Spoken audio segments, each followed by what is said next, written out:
بسم اللہ الرحمن الرحیم۔ آج کی ہماری ویڈیو قیامت کی دو نشانیاں ہیں جس کے بارے میں حضور صلی اللہ علیہ وآلہ وسلم نے آج سے 1400 سال پہلے پیشن گوئی کر دی تھی۔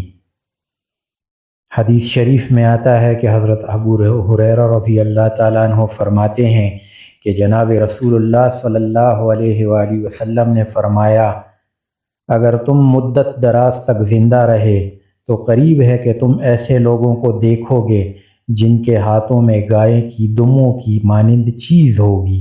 وہ اللہ کے غضب میں صبح کریں گے اور اللہ کی ناراضگی میں شام کریں گے، اور ایک روایت میں ہے کہ اللہ تعالیٰ کی لعنت میں شام کریں گے۔ علماء نے لکھا ہے کہ آپ صلی اللہ علیہ وآلہ وسلم نے یہ جو فرمایا ہے کہ ان کے ہاتھوں میں گائے کی دموں کی مانند چیز ہوگی، اس سے مراد کوڑے ہیں، اور ان لوگوں سے مراد ظالم امراء کے مددگار ہیں۔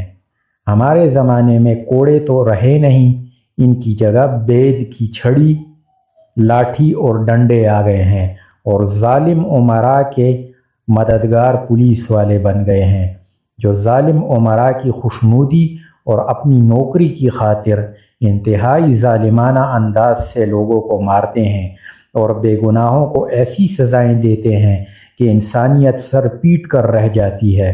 ان حضرات کو حضرت صلی اللہ علیہ وآلہ وسلم کی مذکورہ پیشن گوئی سے سبق حاصل کرنا چاہیے اور سوچنا چاہیے کہ کہیں وہ اللہ تعالیٰ کے غضب اور اس کی ناراضگی کا شکار تو نہیں ہو رہے۔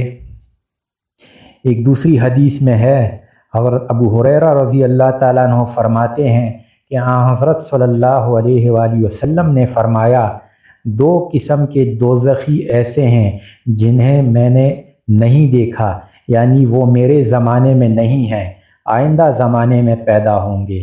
ایک تو وہ لوگ ہیں جن کے پاس کوڑے ہوں گے گائے کی دموں کی مانند، جس سے وہ لوگوں کو ناحق ماریں گے۔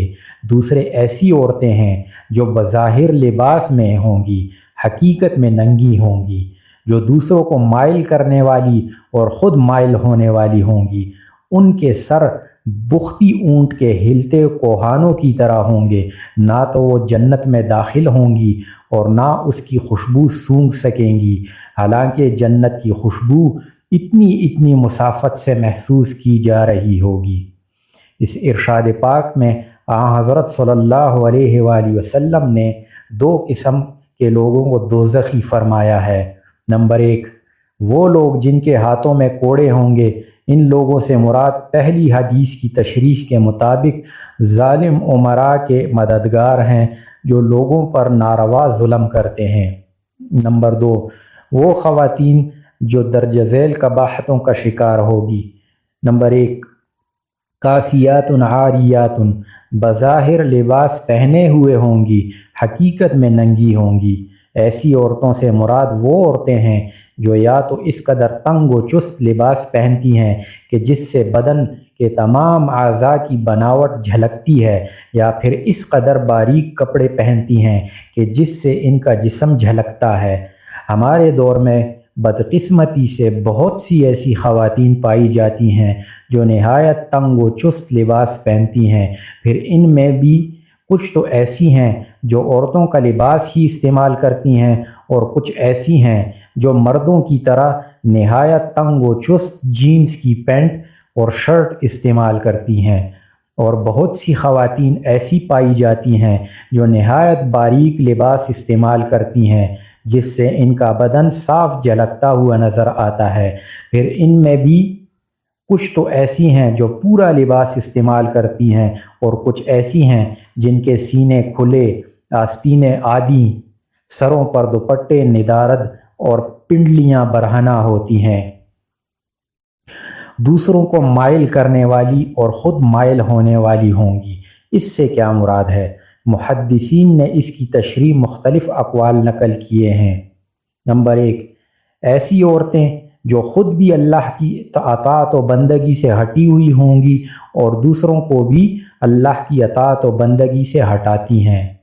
ایسی عورتیں جو متکبرانہ انداز سے نیز مٹک مٹک کر چلتی ہیں۔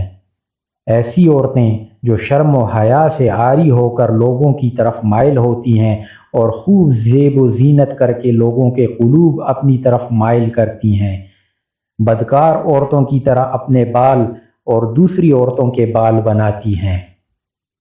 موجودہ دور میں اس کی شکل بیوٹی پارلروں کی معلوم ہوتی ہے کہ وہ خود بھی اپنے بالوں کو تراش خراش کرتی ہیں اور دوسری عورتوں کو بھی۔ ان کے سر بختی اونٹوں کے ہلتے ہوئے کوہانوں کی طرح ہوں گے۔